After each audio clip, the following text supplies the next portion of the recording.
Shalom y bienvenidos a Vía Hafta Yisrael, una frase hebrea que significa amarás a Israel. Esperamos que se queden con nosotros, ya que nuestro maestro, el Dr. Baruch, nos compartirá una enseñanza expositiva de la Biblia. El Dr. Baruch es profesor titular del Instituto Sera Abraham, con sede en Israel. Aunque todos los cursos en el instituto se imparten en hebreo, el Dr. Baruch se complace en compartir esta enseñanza en inglés con doblaje al español. Para más información, visítenos en amarasaisrael.org o descargue nuestra aplicación móvil Mi Estudio Bíblico. Aquí está Baruch y la lección de hoy. Is the Bible reliable? ¿Es confiable la Biblia? Y no solo confiable. ¿Es esta la absoluta verdad de Dios? Es decir, ¿es el conocimiento del hombre o es el conocimiento que Dios nos da en su palabra? Vamos a comenzar un estudio del libro de Génesis. Según los rabinos, todas las doctrinas teológicas que revela la Escritura tienen su fundamento, tienen su base justo aquí, en el libro de Génesis. Todo lo que necesitamos saber está en este libro. Naturalmente, luego se aclara y se desarrolla. Vemos que aparece una mayor revelación a medida que seguimos leyendo las Escrituras, pero su fundamento se encuentra aquí, en este libro llamado Bereshit, o el libro de Génesis. Y lo que me he propuesto hacer es comenzar el día de hoy con Génesis capítulo 1, verso 1, y continuar verso por verso, capítulo por capítulo, hasta completar todo el libro de Génesis. Puede que estén familiarizados con nuestras enseñanzas que se encuentran tanto en televisión como en Internet, pero el estudio que estamos iniciando hoy es especialmente para Internet, es decir, que estas lecciones no aparecerán en televisión. Haremos estas lecciones con el fin de darles un mayor contenido. Queremos darles una mayor enseñanza para que puedan crecer más rápido y puedan discernir la verdad en sus vidas al entender lo que Dios ha hecho, lo que está haciendo y cómo va a establecer su reino en el futuro. ¿Y qué mejor lugar para empezar que el libro de Génesis? Ahora bien, todos saben que el Génesis empieza con un relato de la creación. Este relato se encuentra en Génesis capítulo 1, pero también en el capítulo 2. Y no son relatos muy distintos, es decir, no es que tenemos una presentación de la creación y luego otra muy diferente. Eso no es lo que vemos en la Escritura. Más bien, vemos un relato de la creación desde dos perspectivas diferentes. Así que tenemos una revelación más completa. No hay ningún conflicto entre las dos, sino que más bien, a través de estas dos presentaciones de la creación, obtenemos un mejor entendimiento de lo que Dios quiere que sepamos para poder aplicar esa verdad bíblica a nuestras vidas. Y quiero hacer énfasis continuamente en que la doctrina, la verdad de las Escrituras, la revelación teológica, no es simplemente para conocerla, sino también para aplicarla a nuestra vida y poder caminar. Y ese término caminar es muy importante porque lo vemos en el Nuevo Testamento para indicar un estilo de vida. Uno de mis pasajes favoritos es Colosenses 2:6, que dice que de la manera que han recibido al Mesías Yeshua, es decir, a Jesús de Nazaret en sus vidas, caminen así en Él. Ese término caminar implica un estilo de vida. Se refiere al modo en que vivimos la vida, a nuestro comportamiento. Así que el propósito de este estudio bíblico que estamos comenzando hoy en Génesis y de todos los que hacemos es impactar tu caminar con el Mesías, hacer que te comportes diferente de los que no conocen la verdad. Así que sin más preámbulo, comencemos. Toma tu Biblia y busca conmigo el libro de Génesis capítulo 1. Hay individuos, desafortunadamente, en el mundo evangélico, y me refiero a aquellos que no solo se llaman a sí mismos creyentes, sino que son conservadores en su fe. Desafortunadamente hemos visto que el término evangélico se está volviendo cada vez menos relevante. ¿Y por qué lo digo? Porque va creciendo el número de evangélicos que no creen en la verdad. Están aceptando explicaciones científicas e intentando racionalizar esas explicaciones dentro de la Escritura, intentando reconciliar lo que dice el hombre con lo que dice Dios, y eso es vergonzoso. Lo he dicho antes y quiero decirlo de nuevo. Necesitamos aceptar la Escritura como la revelación perfecta e inequívoca de Dios para nosotros, para que podamos tomarla sabiendo que es veraz y que será una fuente de bendición en y a través de nuestras vidas. ¿Qué quiero decir? Que no solo podemos encontrar bendición nosotros, sino que una de las principales razones por las que Dios bendice a una persona es para que pueda bendecir a alguien más, que la gloria de Dios pueda ser manifestada a otros, que su presencia en tu vida y en la mía pueda ser vista y reconocida a los ojos de otras personas, para que ellos deseen tener eso mismo que nosotros hemos recibido por la gracia, a través de la sangre del Mesías Yeshua. Y esa sangre produce un gran cambio, un cambio eterno. Vamos a ver el verso 1.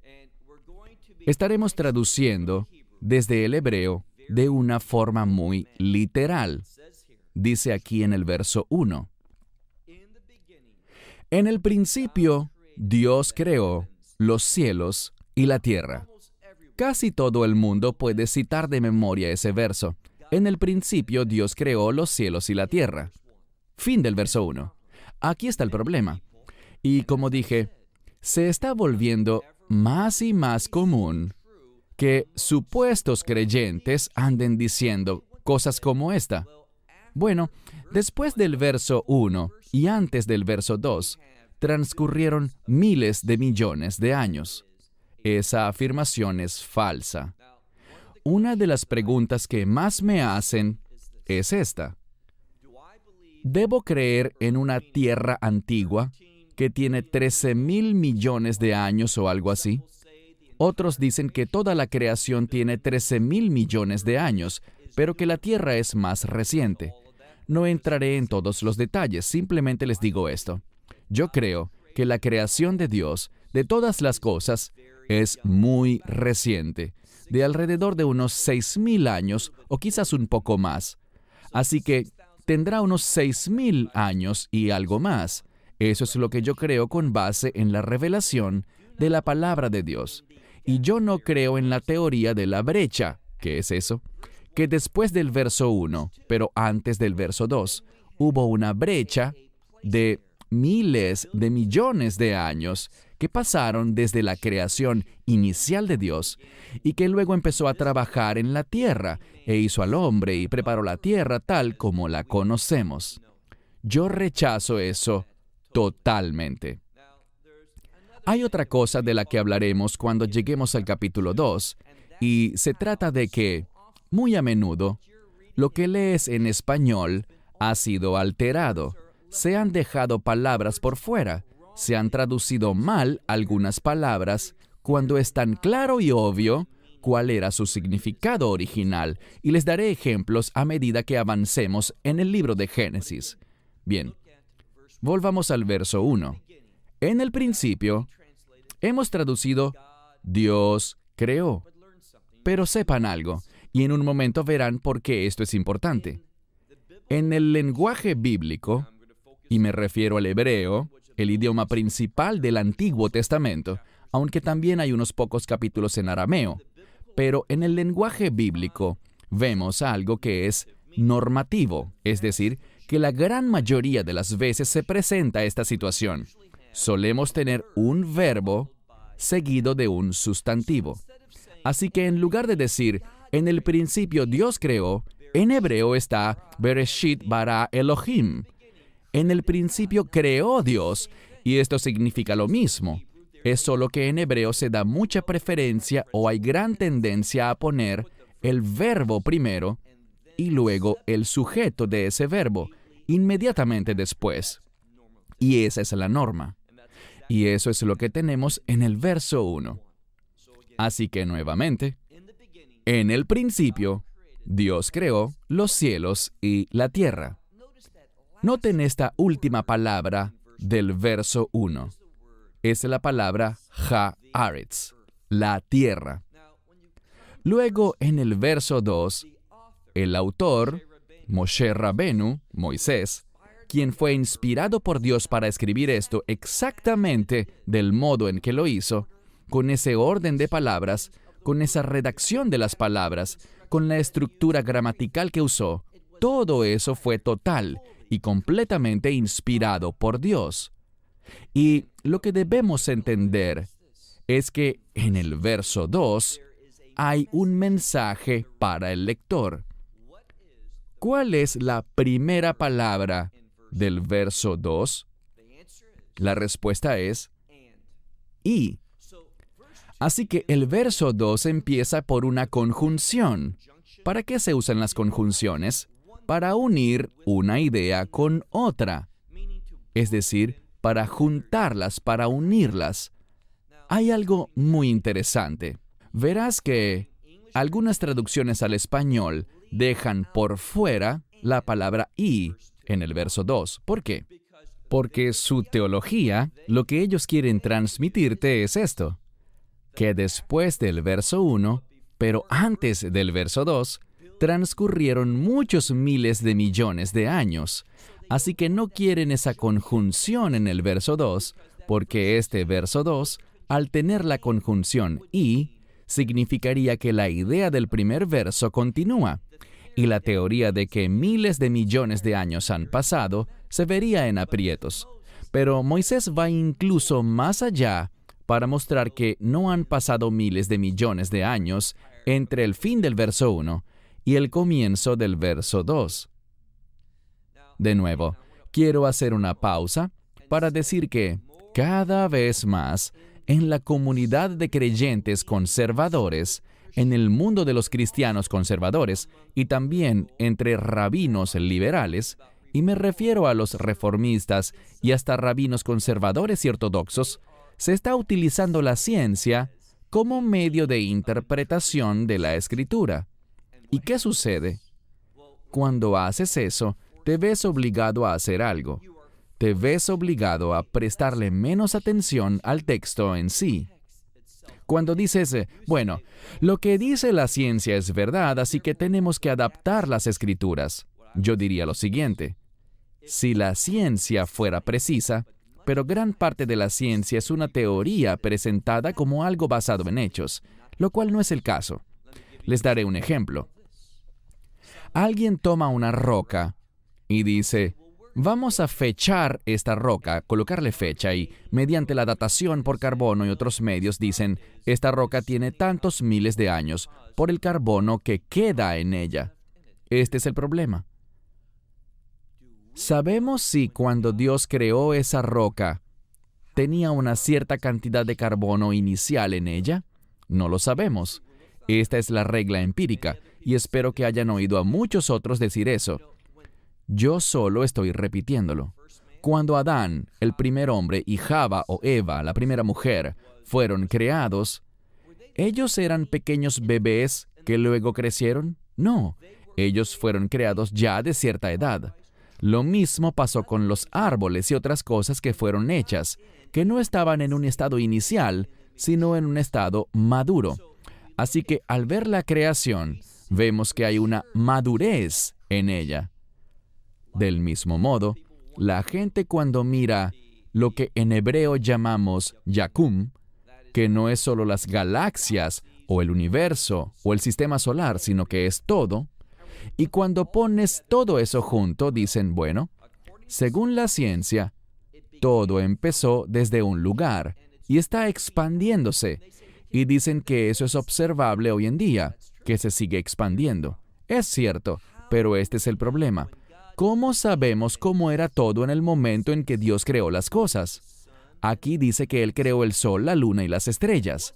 No fue que Él empezó algo y luego de eso, miles de millones de años después, aparecieron las estrellas, apareció la luna.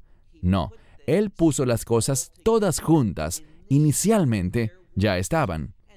Y eso ha crecido, ha madurado, se ha expandido, y eso es cierto. Pero no debemos ver a este Yakum, a este universo, y todo lo que está dentro de él, las galaxias, los sistemas solares y todo eso. No debemos ver eso y pensar que todo empezó desde cero. Dios podía haber hablado, y eso fue lo que hizo, por cierto. Sus palabras produjeron la manifestación de las cosas, y Él pudo haber creado las cosas ya con cierto grado de madurez. Es decir, que lo que tomaría miles de millones de años en formarse, si hubiera empezado desde un punto y de allí se hubiera expandido, Dios pudo haberlo hecho ya maduro, estando ya en cierto nivel de expansión. Y sigue expandiéndose, pero en ninguna parte se nos manda a creer que empezó en un punto y luego lentamente se expandió. Pudo haber empezado ya de tal tamaño y luego seguirse expandiendo. Debemos contemplar todas las posibilidades. No es que la ciencia sea mala, pero tenemos que manejarnos con hechos y no con teorías. Y suele pasar que los científicos presentan algo que es teórico, algo que no puede ser totalmente respaldado por la historia o por evidencias científicas, como si fuera algo que es verdadero, cuando no lo es. De nuevo, quiero decir que yo creo que la palabra de Dios en su escritura original, es decir, eso que Moisés escribió, es la verdad. Ahora, me desviaré un poco del tema. Hay un conferencista muy popular, no voy a llamarlo maestro bíblico porque realmente no lo es. No creo que él se consideraría como un maestro bíblico. Él es una especie de consejero que utiliza la Biblia de cierta manera. Él es un conferencista motivacional que usa la Escritura de vez en cuando. Pero él no cree que la Escritura es defendible. Es decir, que cuando él habló de la creación, se basó mucho más en la ciencia. De hecho, él dijo, ¿saben qué es lo importante? Tenemos un testimonio respecto a la muerte, sepultura y resurrección del Mesías, y ese testimonio cambió el mundo. Y debido a eso, sabemos que es verdad. Estamos basando nuestra fe en un testimonio que cambió el mundo, no necesariamente en todo lo que dice este libro, pensando que es correcto, preciso o veraz. Qué triste es la mentalidad de este hombre. Él no cree en la autoridad absoluta, en la verdad absoluta de la Escritura. Él lo que quiere decir es esto. Escuchen, si nos remontamos a la época anterior a la Biblia, que contiene el Antiguo y el Nuevo Testamento, dense cuenta de que el Evangelio impactó y cambió al Imperio Romano, por ejemplo. Y esa es prueba suficiente, según él, los resultados son prueba de que es verdad. Pero ahí hay algo muy peligroso, y es lo siguiente. ¿Qué hay del Islam, por ejemplo? El Islam está cambiando gran parte del mundo. Cada vez más naciones se suman al Islam. Cada vez tienen más gente. Están cambiando las cosas. Nosotros diremos entonces que por ese cambio, ese crecimiento, a que esas naciones se convirtieron en islámicas, ¿eso debe ser verdad? Espero que no digas eso. Lo que debemos ver es que la confesión de la Escritura es un hecho. Lo que dice la Escritura es verdad. No importa el efecto que ésta pueda o no tener en la vida de una persona. Eso no cambia que sea la verdad. Si alguien dice, ¿sabes qué? Leí esto y creo que está bien, pero esto no cambia a quién yo soy. ¿Eso significa que hay un problema con esto? No. Así que debemos estar claros respecto a cómo llegamos a nuestra doctrina teológica. Y la base de toda doctrina verdadera es la Escritura. Bien, quedamos en el verso 2. Mencioné que la primera palabra del verso 2 es la palabra hebrea ve, que significa y. Es una conjunción. Ahora vean la segunda palabra. Es la palabra haaretz, que significa la tierra. Lo que vemos es que al final del verso 1 está la tierra, y al comienzo del verso 2 y la tierra. Esa es una manera muy contundente de decirnos que no hay ninguna brecha, que hay una idea que continúa. Y aquí hay otro problema. Todos los eruditos y estudiantes de seminarios en todos los ámbitos conocen esto. Cuando vemos el texto hebreo de los manuscritos que hemos hallado, no hay signos de puntuación. No está separado en capítulos ni versículos. Es una sola hilera continua. De hecho, en algunos manuscritos ni siquiera hay espacios entre palabras. Entonces, ¿qué tenemos aquí? Todo el razonamiento que usan para decir que después del verso 1, pero antes del verso 2, hay miles de millones de años, no se puede ver cuando miramos el texto. Hay una continuación basada en dos hechos. Primero, en la conjunción, y segundo, porque aparece el mismo sujeto. El primer verso terminó hablando de la tierra en forma de objeto directo. Dios creó los cielos y la tierra. Y ahora Él está hablando de la tierra y lo articula con una conjunción para indicar que hay una continuación en la idea. Ese solo hecho nos muestra que los que tienen la teoría de que pasaron miles de millones de años entre el fin del versículo 1 y el comienzo del versículo 2, tienen un serio problema. Estuve escuchando a alguien que es un respetado maestro bíblico. Es considerado como un intérprete muy capaz y que va a lo profundo del texto de la Escritura. Y yo simplemente no concuerdo con esa caracterización que hacen de este hombre. Porque él dijo lo siguiente: bueno, si la Tierra tiene miles de millones de años, o los que diga la ciencia que tiene, ¿en serio? ¿Tenemos que hacerle caso a lo que sea que diga la ciencia? La ciencia está cambiando constantemente. ¿Queremos limitarnos a pensar que lo que sea que diga la ciencia es verdad? Eso es muy peligroso. Veamos lo que dice el verso 2. Aquí hay algo muy interesante. Dice, y la tierra estaba...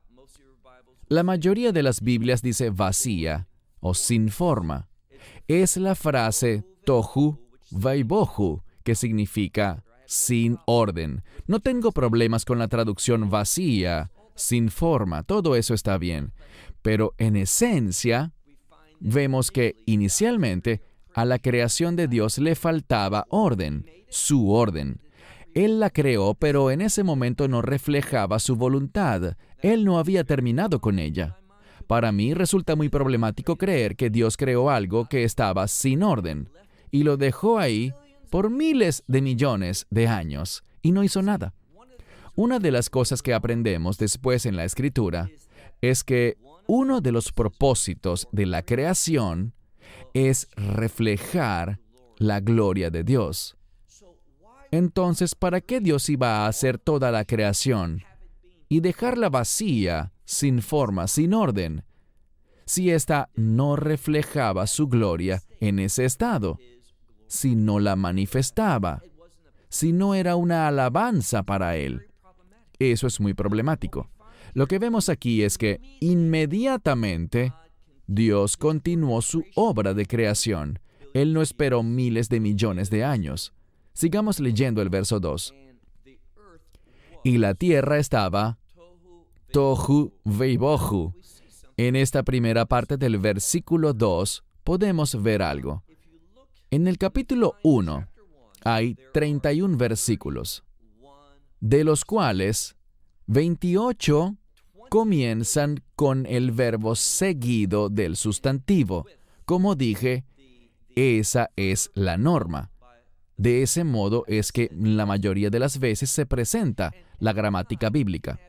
Y siempre que hay una violación de esa norma, no es un error, no es por equivocación, sino que es porque hay algo inusual. Y cuando ocurre algo inusual en la Escritura, ¿qué propósito tiene eso? ¿Por qué hay algo inusual que viola la normativa o el uso normal de la gramática?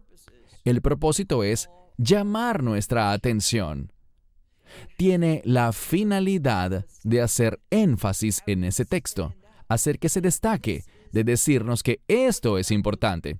¿Qué hizo Dios aquí? Él inspiró a Moisés a que escribiera el verso 2 de manera distinta. de una manera que violaba la norma. Esta es una de las 3 instancias del capítulo 1 en las que no está el verbo primero y luego el sustantivo. Aquí está el sustantivo primero, seguido del verbo. Bien, ¿qué tenemos aquí? Dice, Veja Aretz, Haitá, Tohu Vabohu, y la tierra estaba sin orden, o vacía y sin forma. Pero hay algo más. Además de eso, vemos otro cambio. Si vemos, por ejemplo, el verso 3, dice, Vayomer.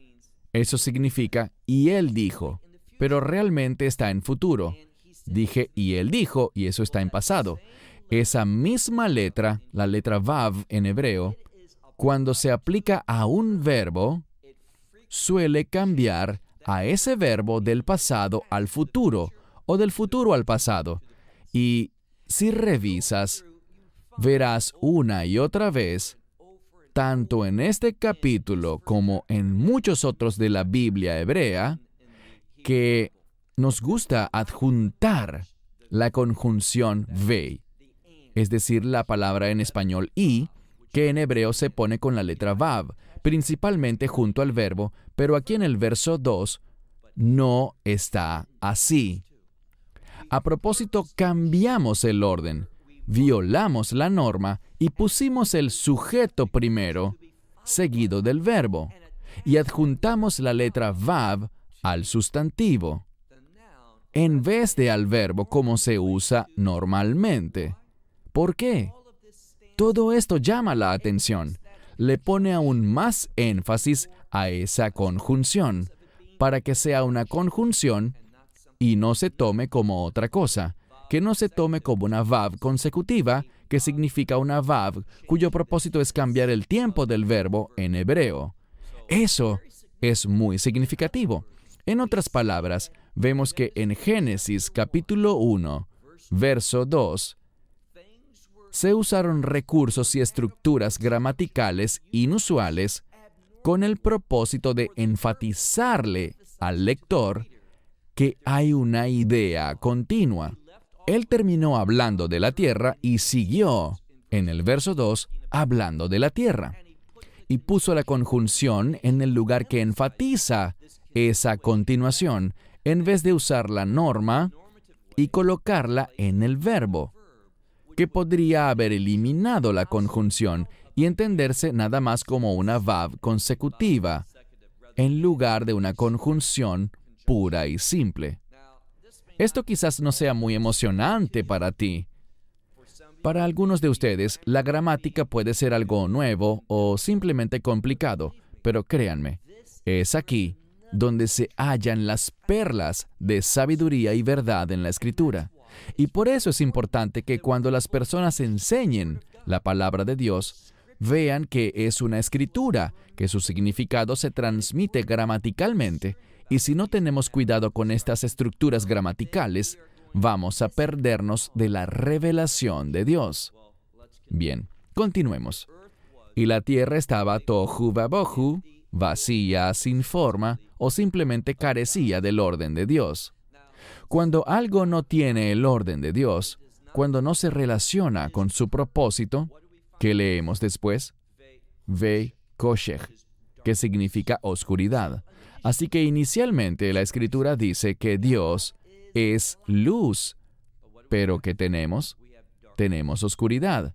De modo que la Escritura intenta decirnos que inicialmente no vimos a Dios en el medio de su creación. Ahora, ¿lo está? Bueno, Él es omnipresente, Él está en todas partes.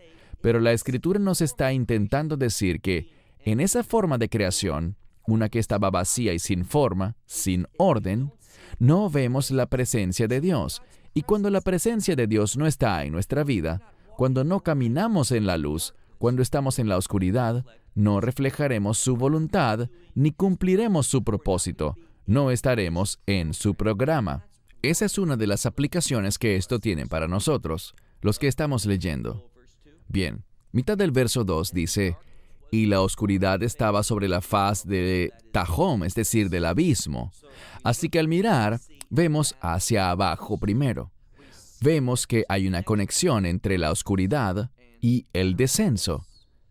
En la Escritura, cuando vemos al apóstol Pablo, él enseñó sobre los propósitos de Dios, sus planes para tu vida, para mi vida, como un llamado hacia arriba. Pero si estamos a oscuras, estaremos mirando hacia abajo, no miraremos hacia arriba, hacia el cielo, que se relaciona con Dios. No estaremos viéndolo a Él, por tanto no viviremos de una manera bendecida, es decir, cumpliendo los propósitos de Dios. Sigamos leyendo. Y la oscuridad estaba sobre la faz de lo profundo del abismo.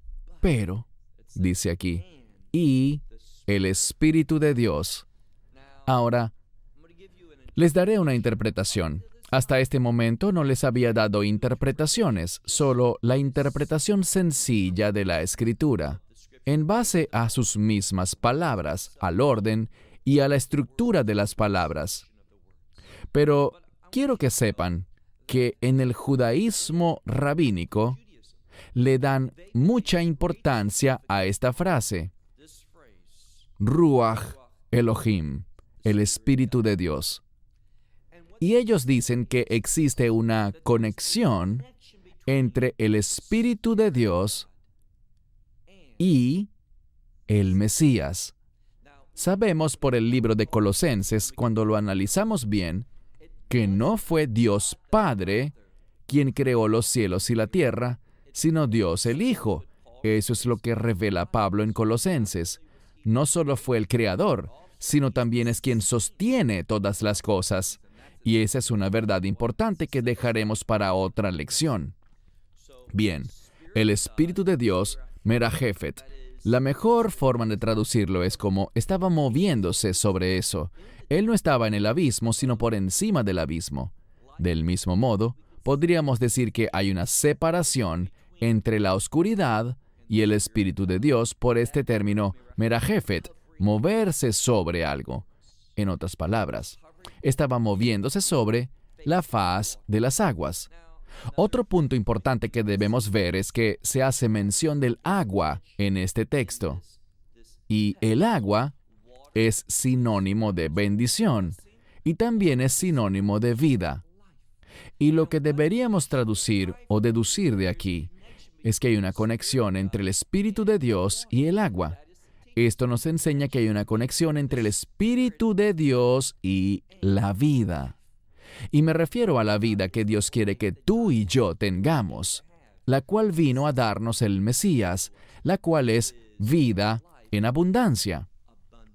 Cuando vemos esa palabra de cerca en el libro de Juan, es una vida que es abundante, pero ese término también significa literalmente siempre creciente, es decir, siempre crece y madura. Es algo bueno, es algo que está vivo, se mueve y se acumula, no está estancado, está creciendo, no está abatido.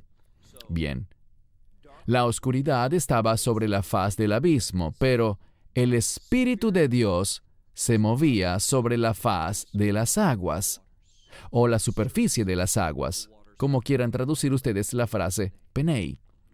Pasemos ahora al verso 3.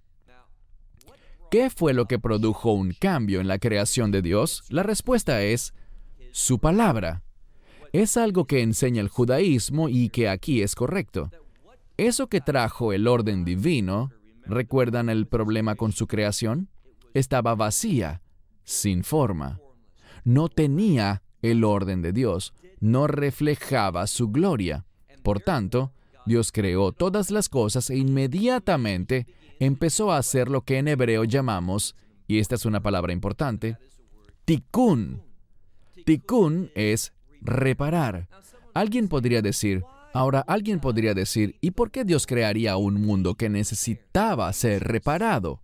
La respuesta es, para enseñarnos a ti y a mí que nacimos en este mundo necesitando reparación.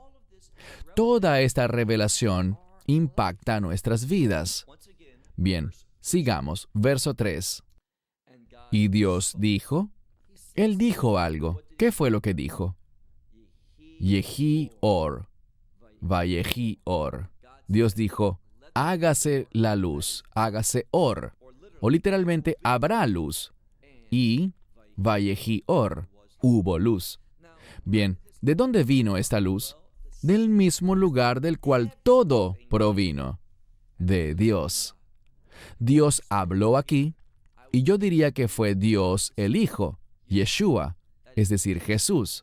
Él habló y hubo luz. Eso se corresponde con lo que vemos en el Evangelio de Juan, donde encontramos que Yeshua es la luz del mundo.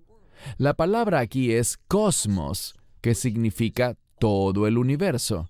Así que aquel que es la luz del universo habló, y por su palabra fue hecha la luz en el universo. Es lo que la Escritura nos está diciendo aquí. Pasemos ahora al verso 4. Aquí dice, y Dios vio que la luz era buena. Antes de proseguir, debemos entender dos cosas. La luz, la mayoría de las veces, es vista o comprendida bíblicamente como la base de la revelación. Así que lo primero que vemos aquí es que Dios quiere dar revelación. El propósito de su creación es revelarse a sí mismo. Lo segundo es que al ver este pasaje, encontramos que Dios vio que era buena. ¿Eso significa que Dios no sabía eso? No, lo que significa es lo siguiente. Aquí hay una percepción basada en un resultado. Y esto nos enseña algo sobre la naturaleza de Dios, sobre cómo Él actúa. Esta es la implicación para nosotros. ¿Dios lo sabe todo? Así es. ¿Cuándo es que Él sabe todo? Él siempre lo ha sabido todo. Pero muchas veces en la Escritura vemos que Dios causa algo para Él saber. Pero la razón verdadera es para nosotros saber. Hasta que las cosas sean hechas realmente, dice la Escritura, no son conocidas. ¿Dios lo sabía antes? Por supuesto, pero es para que nosotros veamos el resultado, la obra en sí. Lo que hacemos sí importa. Segundo, aunque Dios ya lo sepa, ese conocimiento no es necesariamente la causa de eso. ¿Qué otra cosa podemos decir al respecto? La oración marca una diferencia. ¿La oración hace que Dios se sorprenda? No. ¿La oración hace que Dios cambie su perspectiva de voluntad? No. Pero la oración puede hacer manifiesta la voluntad perfecta de Dios. ¿Qué quiere decir eso? A través de la oración, lo que puede no ser para mí se vuelve posible. ¿Y qué se vuelve posible? El cumplimiento de la voluntad de Dios. La oración no cambia a Dios, me cambia a mí. La oración puede hacer manifiesta la voluntad perfecta de Dios, no solo su voluntad permisiva, lo que Él permite, sino el propósito, los planes, lo que Dios quiere para mi vida. Esta es una frase que necesitamos entender. No todo lo que pasa en el mundo es lo que Dios quiere que pase. ¿Eso significa que Dios no se ablanda? No significa eso. ¿Significa que hay cosas que pasan fuera de la voluntad de Dios porque Él no pudo hacerla manifiesta? No, no es así. Significa que Él permite que pasen cosas. Por eso dije su voluntad permisiva. Él permite que pasen cosas que la gente elija y haga su elección de verdad. ¿Y saben qué hace la oración? La oración no cambia la elección de Dios, sino que cambia nuestras elecciones para que nos alineemos con Él. Bien, estamos yendo hacia otros temas que mejor reservamos para otros textos bíblicos. Sigamos con el verso 4. Y Dios vio que la luz era buena. ¿Buena para qué? Bueno significa que es conforme a los propósitos de Dios, sus planes, su voluntad. Siempre hay una relación entre la palabra bueno y la voluntad de Dios. Luego encontramos un término muy importante, vayavdel. A veces aparece en una forma distinta, la palabra lehavdel, hacer una distinción. Esta palabra es muy, pero muy importante. ¿Por qué? Porque si vamos a ser fieles a Dios, si vamos a servirle correctamente, debemos saber cómo hacer distinciones. Tendremos que saber cómo distinguir, cómo hacer una distinción entre lo que es su voluntad y lo que no es su voluntad. Y eso es lo que este pasaje intenta transmitirnos cuando dice, Dios vio que era buena. Nosotros debemos ser capaces de discernir lo que es bueno. Somos llamados a ser como Él. Así que todo esto fue escrito para que entendamos el carácter de Dios y cómo debe ser nuestro carácter si queremos reflejar su gloria. Su carácter debe ser nuestro carácter.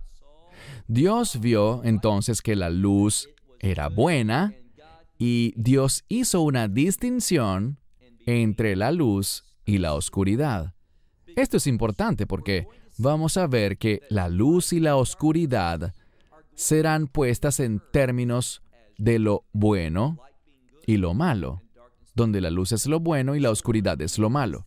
Cuando hacemos una distinción entre la luz y la oscuridad, podemos discernir entre lo bueno y lo malo, lo que está alineado a la voluntad de Dios y lo que está fuera de la voluntad de Dios. Para que nosotros seamos fieles a Él, debemos ser capaces de hacer esa distinción. Debemos tener ese discernimiento, y esto abarca una gran parte del capítulo 1 de Génesis. Mostrarnos la metodología para tener discernimiento en este mundo. Leamos el verso 5.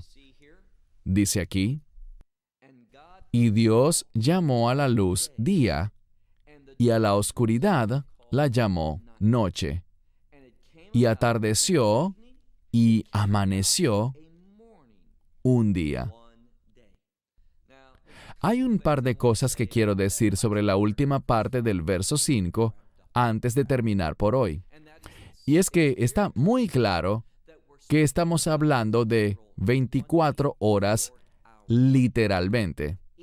Atardeció y amaneció y pasó un día. Hay quien dice, ya saben, en la Escritura dice que para el Señor un día son como 1000 años y 1000 años es como un día. El tiempo para Él es diferente. Y tal vez no estamos hablando de un día de 24 horas, sino tal vez de miles de millones de años. Ese no es el caso. Él dijo un atardecer y un amanecer, un día. Y sé que en algunas Biblias dice el primer día, pero aquí no dice Yom Rishon, el primer día. Dice Yom Echad, un día. ¿Cuál es la finalidad de decir un día en vez de decir el primer día? La razón es esta. Uno de los significados del número 1, en hebreo 1 se dice Echad. Si tomamos esa misma palabra y la ponemos en una estructura gramatical diferente, obtenemos la palabra Achdut, que es un proceso por el que se cambia una palabra a otra categoría gramatical, y vemos que la palabra Echad es unidad. La palabra unidad en hebreo viene de la misma raíz de la palabra uno, del número 1. ¿Qué deberíamos inferir? No solo que este es el primer día, que sí lo es, pero esto nos dice que un día nos está definiendo lo que es un día, un atardecer y un amanecer. En otras palabras, Dios no pudo haberlo dicho de manera más clara. Segundo, ¿cuál es el propósito de esta revelación? Traer unidad entre toda su creación. Y como veremos cuando lleguemos al sexto día, entre la humanidad y Dios. Solo cuando encontramos su voluntad, es decir, cuando vivimos en la luz, somos capaces de hacer una distinción entre la luz y la oscuridad. Como dice, ven hacia la luz, camina en la luz. Todo esto tiene un propósito principal, enseñarnos cómo caminar con Dios. ¿Y qué quiere hacer la gente? Ellos quieren acudir a la ciencia, mejor dicho, a las teorías de la ciencia, ni siquiera a las conclusiones apropiadas de la ciencia. Y veremos que lo que dice la ciencia es falso con respecto a gran parte de lo que alegan sobre la evolución. Y voy a demostrarles eso sin lugar a dudas al llegar a los días que vienen. No queremos creer en las teorías del hombre. Yo no quiero basar mi identidad, mi eternidad, en la ciencia. Porque lo que era el pináculo de la ciencia 200 años atrás, hoy en día se considera falso. Yo quiero basar mi futuro, lo que seré por toda la eternidad, quiero basar mi salvación en la verdad de Dios, permitir que su revelación sea el fundamento de mi vida y de tu vida. ¿Y sabes qué? Cuando caminas en la luz, no tendrás lamentaciones. ¿Sabes qué tendrás? Tendrás una vida llena de alabanzas a Él.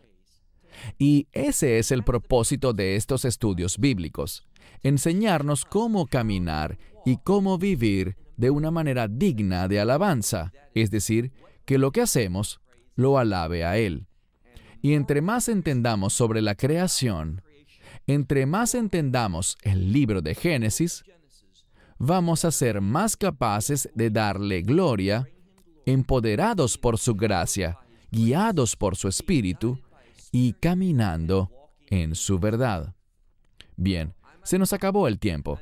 Hasta nuestra próxima lección de estudios bíblicos de amarasaisrael.org. Espero que les cuentes a otros sobre este estudio. Trataremos de publicar una nueva lección cada semana. Y repito, este no es un programa para la televisión. Este es un contenido adicional que estamos proporcionando en el que estamos invirtiendo nuestros recursos para darles a ustedes más enseñanzas basadas en una confesión correcta de la palabra de Dios, que es su verdad, es perfecta, y para los que se sujetan a ella, la perfección de Dios será vista incluso en sus seres humanos imperfectos. Pues, ¿qué cosa le gusta a Dios? A Él le gusta transformarnos en sus siervos fieles y obedientes. Bien, hasta la próxima semana. Que Dios les bendiga ricamente. May God richly bless you. Esperamos que te hayas edificado con el mensaje de hoy y lo compartas con otros. Te invitamos a seguir nuestros estudios cada semana por este canal y por el portal de YouTube de Amarás a Israel. También puedes descargar nuestra aplicación móvil gratuita, Mi Estudio Bíblico.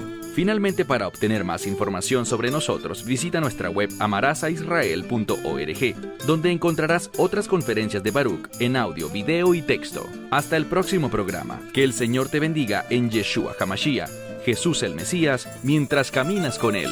Shalom desde Israel. Desde Israel. Desde Israel. Desde Israel. Desde Israel. Desde Israel.